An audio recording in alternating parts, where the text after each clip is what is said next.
Welcome to Playback with another episode of History. Today, we're diving into one of the ancient world's greatest unsolved mysteries. We're basically on the hunt for a ghost, a wonder of the world that seems to have just vanished without a trace, the Hanging Gardens of Babylon. You know, the ancient world gave us this incredible list of 7 wonders. We've found the Great Pyramid, of course. We've even located the ruins of the Lighthouse of Alexandria. But one of them remains a complete phantom, a legend that's just whispered through history. And that's the thing. 6 out of the 7 wonders have been archaeologically confirmed. We can literally point to a spot on a map and say, it was right here, which makes the absence of this 7th wonder all the more baffling. The Hanging Gardens of Babylon are the one holdout, the one wonder that just refuses to be found. Ancient writers painted this unbelievable picture, a lush, man-made mountain right in the heart of Mesopotamia. Think about that, a botanical marvel in the middle of a sun-scorched desert. So the big question is this: did this engineering masterpiece ever truly exist, or was it all just a beautiful story, a mirage in the desert of history? Wow, the most famous story behind the gardens isn't about power or conquest. It's actually a tale of love and a really profound sense of longing for a home that was left behind. So, legend has it that the great king Nebuchadnezzar II didn't build this wonder for himself. No, he built it for his wife, Queen Amytis. She came from a land called Media, and when she married the king of Babylon, it meant leaving behind everything she had ever known. And this slide really shows you why she was so heartbroken. I mean, just imagine it. Amytis grew up surrounded by the lush green mountains of what is now modern-day Iran. And Babylon, for all its glory, was flat, dusty, and hot. It was a world away from the cool, forested peaks of her home, and apparently she fell into a deep depression. So what's a king supposed to do? Well, in this incredible romantic gesture, Nebuchadnezzar decided that if he couldn't take his queen to the mountains, he would bring the mountains to his queen. He ordered the construction of a terraced, artificial hill that was designed to feel just like her homeland. And the vision for this was just on an unbelievable scale. We're not just talking about a garden. Ancient texts describe a vertical forest. It had these ascending levels, almost like a theater, with soil deep enough to support full-grown trees. They say waterfalls cascaded down the sides, cooling the air and watering all sorts of exotic plants. It was literally a gravity-defying wonder.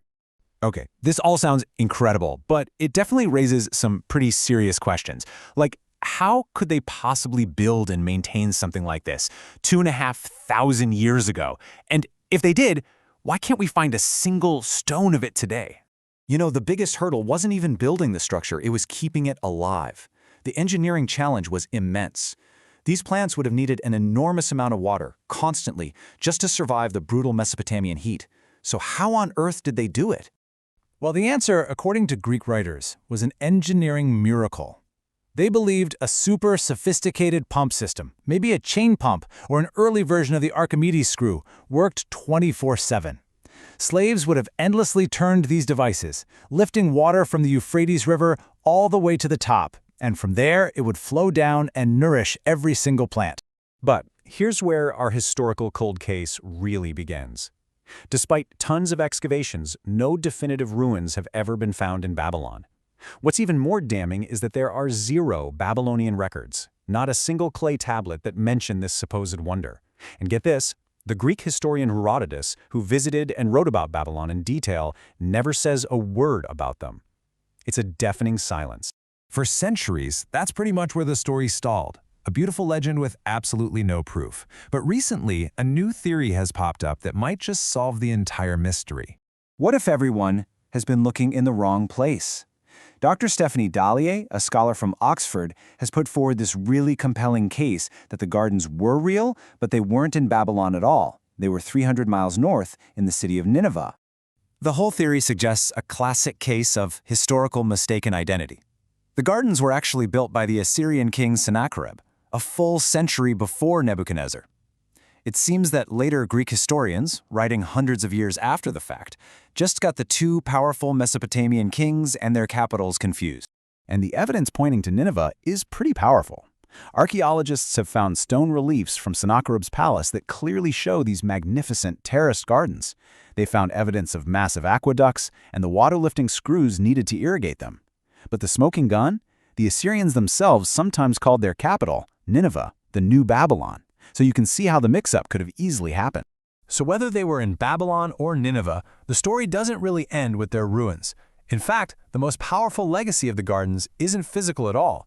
It's an idea that has shaped our world for thousands of years. The Hanging Gardens gave birth to this concept of the paradisa. It's a Persian word for an enclosed garden. And this is where we get our word paradise. The whole idea was revolutionary, that humans could build their own heaven on earth, a perfect walled-off sanctuary of green in an otherwise harsh world.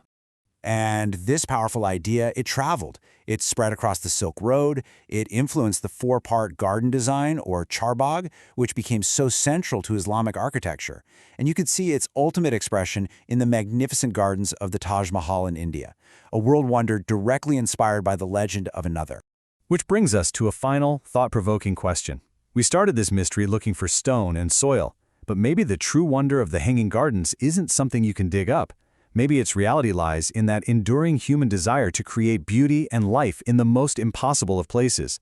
The physical structure might be lost to the sand, whether it was in Babylon or Nineveh, but as an ideal, that dream of paradise on earth, the garden has never truly died. Hope to see you in the next episode.